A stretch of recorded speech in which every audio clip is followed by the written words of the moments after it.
అదరగొట్టే కారం రంగు రుచి ఆచి కారం పొడి. గ్రీన్లాండ్ మాది, అక్కడ అడుగు పెడితే అమెరికా అయినా సరే కాల్చి పడేస్తా. తర్వాత సంగతి తర్వాత అంటుంది డెన్మార్క్. అసలు అవతల ఉంది అగ్రరాజ్యం అని తెలిసిన డెన్మార్క్ ఇంత మాస్ వార్నింగ్ ఎలా ఇవ్వగలిగింది? యుఎస్ అంటే అస్సలు లెక్కలేదా? హెచ్చరించడం దాకా ఓకే, అమెరికాను ఎదుర్కొనేదెలా? గ్రీన్లాండ్ విషయంలో డెన్మార్క్ ధైర్యం ఏంటి? ఓ పక్క అమెరికా మోనార్క్, మరో పక్క డెన్మార్క్. గ్రీన్లాండ్ విషయంలో రగులుతోన్న వైరం. అమెరికా విషయంలో ఏంటి డెన్మార్క్ ధైర్యం? అమెరికా గనుక గ్రీన్లాండ్ ని ఆక్రమించుకునేందుకు ప్రయత్నిస్తే ముందుగా కాల్పులు జరుపుతామని డెన్మార్క్ హెచ్చరిస్తోంది. కానీ దేంతో? ఇదే ఇప్పుడు ప్రపంచ దేశాల్లో మెదులుతోన్న ప్రశ్న.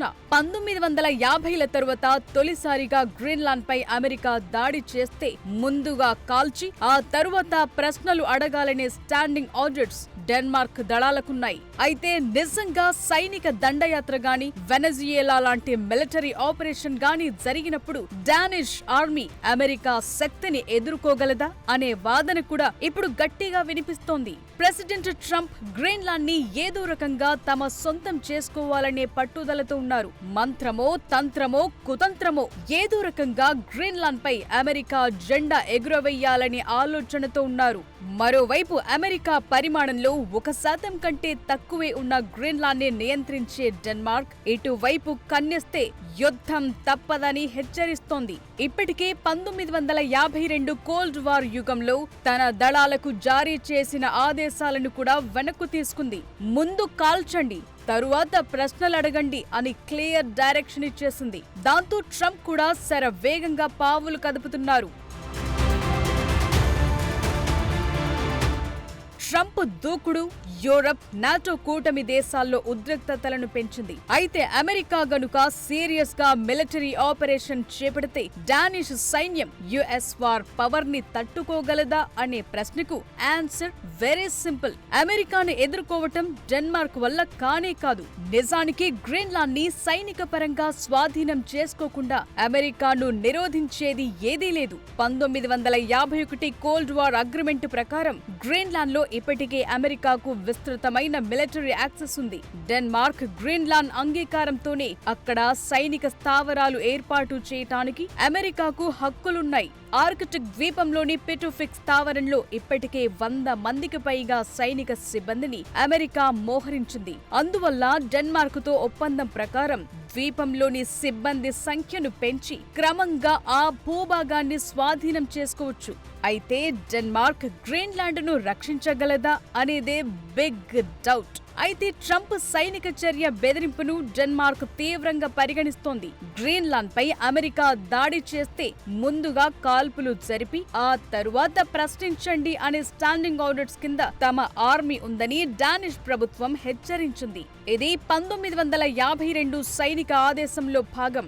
ఇది ఇప్పటికీ అమల్లో ఉంది. దాని ప్రకారం కమాండర్లు ప్రభుత్వం నుంచి అధికారిక ఆదేశాలు వచ్చేదాకా వెయిట్ చేయాల్సిన పని లేదు. దాడి చేసే దళాలపై ప్రతిదాడి చేసే స్వేచ్ఛ డానిష్ బలగాలకుంది. అంతేకాదు గ్రీన్లాండ్ ని తిరిగి ఆయుధీకరణ చేయటానికి డెన్మార్క్ దాదాపు $14 బిలియన్ ఖర్చు చేస్తోందని డానిష్ డిఫెన్స్ మినిస్టర్ కూడా చెప్పారు.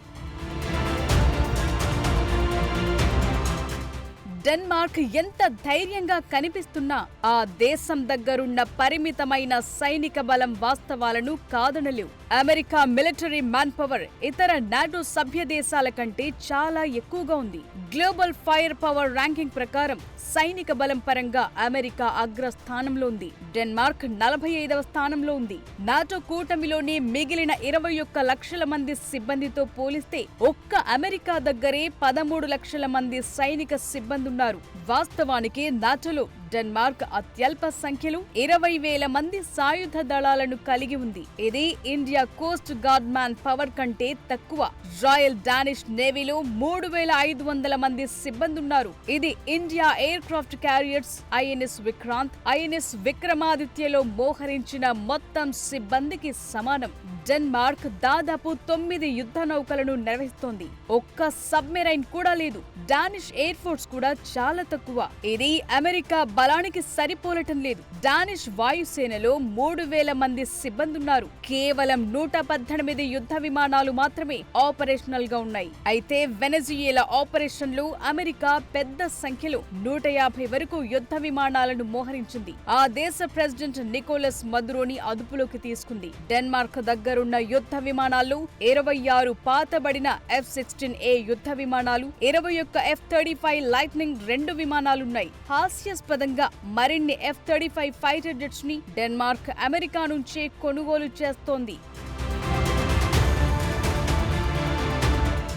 డెన్మార్క్ ముందున్న మరో సవాలేంటంటే తక్కువ సమయంలోనే దళాలను మొబిలైజ్ చేయటం. ఎందుకంటే గ్రీన్లాండ్ డెన్మార్క్ నుంచి దాదాపు 3000 కిలోమీటర్ల దూరంలో ఉంది. ఒకవేళ రెండు దేశాల మధ్య వివాదం తలెత్తి అమెరికా గనుక గ్రీన్లాండ్ పై దండయాత్రకు దిగితే ఏం జరుగుతుందని సరదాగా ఊహిస్తే, డానిష్ సైన్యంతో పాటు ఇతర మిత్ర దేశాలు జోక్యం చేసుకుంటే పోరాటం ఒక్క రోజులోనే ముగిసిపోతుందని అంతర్జాతీయ నిపుణులు చెప్తున్నారు. అమెరికా ఎయిర్ ఫోర్స్ ఒక్కటే గంటల్లోనే ఆకాశంలో ఆధిపత్యం చెలాయించగలదు. ఒక నిమిట్స్ క్లాస్ ఎయిర్ క్రాఫ్ట్ క్యారియర్ నుంచి పనిచేసే F-35 lighting 2 FA-18 fighter jets పూర్తి ఆధిపత్యాన్ని సాధించేందుకు సరిపోతాయంటున్నారు. అందువల్ల డెన్మార్క్ దగ్గరున్న పరిమిత రక్షణ సామర్థ్యాలు అమెరికాను ఎదుర్కోవటం ఏ రకంగానూ సరిపోవని క్లియర్ గా అర్థమవుతోంది. అవతల ట్రంప్ లాంటి మోనార్కున్న డెన్మార్క్ తన ధైర్యాన్ని కోల్పోవట్లేదు. అమెరికా గ్రీన్లాండ్ కావాలంటోంది. డెన్మార్క్ వదులుకునే ప్రసక్తి లేదని చెప్తోంది. అసలు ప్రెసిడెంట్ ట్రంప్కు గ్రీన్లాండ్ ఎందుకు కావాలి? దేనికోసం ఇంతలా పట్టుదలతో ఉన్నారు? అక్కడ ప్రజలకు డాలర్స్ ఎరగా ఎందుకేస్తున్నారు? గట్టిగా 60,000 మంది జనాభా కూడా లేని ద్వీపం కోసం ట్రంప్ ఇంతలా ఎందుకు తహతహలాడుతున్నారు? అసలు గ్రీన్లాండ్ నుంచి ట్రంప్ ఏం ఆశిస్తున్నారు? గ్రీన్లాండ్ అంశం ప్రపంచ రాజకీయాల్లో హాట్ డిబేట్ గా మారింది. 60,000 లోపు జనాభా ఉన్న ఓ మంచు ద్వీపం కోసం అగ్రరాజ్యం అమెరికా ఎందుకు ఇంత ఆరాటపడుతోంది? డెన్మార్క్ సస్యమీర అంటున్న ట్రంప్ పట్టు వదలని విక్రమార్కుడిలా ఎందుకు ప్రయత్నిస్తున్నారు అనే ప్రశ్నలు తలెత్తుతున్నాయి. ఇందుకు భౌగోళిక, రాజకీయ, వ్యూహాత్మక కారణాలున్నాయి. అందుకే కొత్త సంవత్సరం మొదలైనప్పటి నుంచి గ్రీన్లాండ్ ని స్వాధీనం చేసుకోవాలని ట్రంప్ పట్టుబడుతున్నారు.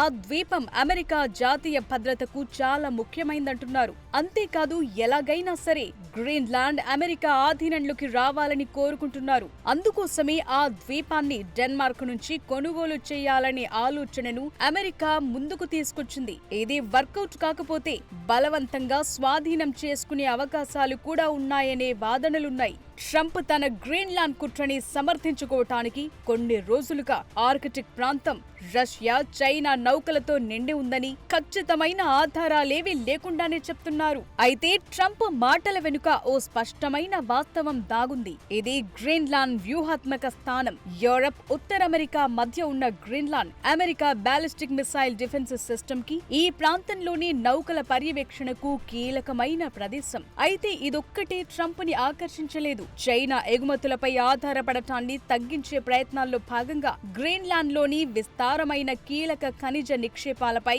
డొనాల్డ్ ట్రంప్ దృష్టి సారించినట్లు చెప్తున్నారు. గ్రీన్లాండ్ ద్వీపం ఆర్కిటిక్ మహాసముద్రం, అట్లాంటిక్ మహాసముద్రం మధ్య ఉంటుంది. ఇది భౌగోళికంగా ఉత్తర అమెరికాకు వ్యూహాత్మక స్థానంగా కనిపిస్తోంది. రష్యా నుంచి అమెరికాకు ఏదైనా ముప్పు పొంచి ఉంటే అది ఆర్కిటిక్ మీదుగానే వచ్చే అవకాశం ఉంది. గ్రీన్లాండ్ లో అమెరికాకు ఇప్పటికే తులే ఎయిర్ బేస్ ఉంది. ఈ ద్వీపం అమెరికా ఆధీనంలో ఉంటే రష్యా కదలికలను మరింత నిశితంగా గమనించొచ్చు. ఆర్కిటిక్ ప్రాంతంపై పట్టు సాధించాలంటే గ్రీన్లాండ్ అత్యంత కీలకమైన స్థావరం. అంతేకాదు, ఈ మంచు ద్వీపం కింద అపారమైన సహజ సంపద దాగుంది. వాతావరణ మార్పుల వల్ల మంచు కరుగుతుండటంతో ఖనిజ సంపద వెలికి తీయటం ఇప్పుడిప్పుడే సులభతరమవుతోంది. స్మార్ట్ ఫోన్లు, ఎలక్ట్రిక్ వాహనాలు, శాటిలైట్లు, అత్యాధునిక ఆయుధాల తయారీకి అవసరమైన రేర్ ఎర్త్ ఖనిజాలు పుష్కలంగా ఉన్నాయి. ప్రస్తుతం వీటిపై చైనా ఆధిపత్యం కొనసాగుతోంది. గ్రీన్లాండ్ అమెరికాకు దక్కితే చైనాపై ఆధారపడాల్సిన అవసరం తప్పుతుంది. వీటితో పాటు అపార అపారమైన చమురు, సహజ వాయువు నిల్వలు కూడా ఉన్నాయని అంచనా వేస్తున్నారు.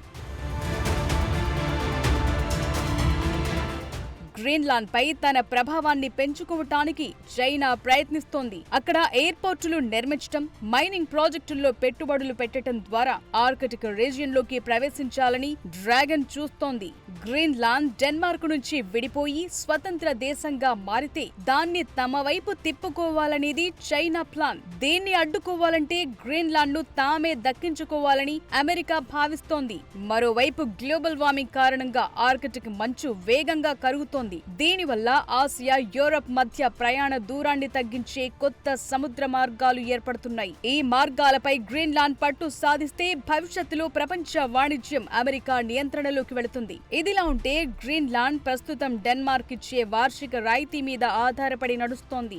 దీన్ని ఆసరాగా చేసుకుని డెన్మార్క్ మీద ఉన్న ఆర్థిక భారాన్ని తగ్గిస్తాం, గ్రీన్లాండ్ ను అభివృద్ధి చేస్తామని ట్రంప్ ఆఫర్ ఇచ్చారు. అక్కడున్న 60,000 మంది ప్రజలకు మెరుగైన ఉపాధి, పెట్టుబడుల ఆశ చూపి రియల్ ఎస్టేట్ డీల్ తరహాలో దీన్ని ముగించాలనేది ట్రంప్ ప్లాన్. అయితే డెన్మార్క్ మాత్రం అమెరికా ప్రతిపాదనను తిరస్కరిస్తోంది. గ్రీన్లాండ్ ని దక్కించుకోవటానికి ఎన్ని సునాయాస ప్రయత్నాలున్నాయో అవన్నీ ట్రై చేద్దామనే ధోరణిలో ఉన్నారు ట్రంప్. అవేవి వర్కౌట్ కాని పక్షంలో అమెరికా పవర్ ఏంటో చూపించి దాన్ని సొంతం చేసుకోవాలనే ప్లాన్ తో ఉన్నట్లు తెలుస్తోంది. అందుకోసమే డెన్మార్క్ ప్రజలపై డబ్బును వెదజల్లటానికి సిద్ధమయ్యారు. ఈసారి డెన్మార్క్ ప్రభుత్వాన్ని పక్కన పెట్టి గ్రీన్లాండ్ ప్రజలకు భారీ ఆఫర్ కూడా ఇచ్చారు. అక్కడుండే ప్రతి వ్యక్తికి 10,000 నుంచి $1,00,000 దాకా ఇచ్చి తమ వైపు తిప్పుకోవాలని చూస్తున్నారు. కానీ గ్రీన్లాండ్ ప్రజలు ఎందుకు ఒప్పుకోవట్లేదు? 1867లో రష్యా నుంచి అమెరికా అలస్కాను కొన్నప్పుడు కూడా అనేక విమర్శలొచ్చాయి. కానీ ఇప్పుడు అదే అమెరికాకు అతి పెద్ద ఆర్థిక రక్షణ కవచం. అదే హిస్టరీని గ్రీన్లాండ్ ద్వారా రిపీట్ చేయాలని ట్రంప్ తహతహలాడిపోతున్నారు. అయితే డెన్మార్క్ ప్రధాని ఇది అసాధ్యమని కొట్టిపారేయటం, గ్రీన్లాండ్ ప్రజలు తమ భూభాగం అమ్మకానికి లేదని స్పష్టం చేయటంతో ఈ వివాదం దౌత్యపరమైన చిక్కుముడిగా మారింది. అయితే ఉద్రిక్తతలు పెరిగే కొద్దీ ఈ వ్యవహారం ఎక్కడికి దారి తీస్తుందనేది ఉత్కంఠగా మారింది.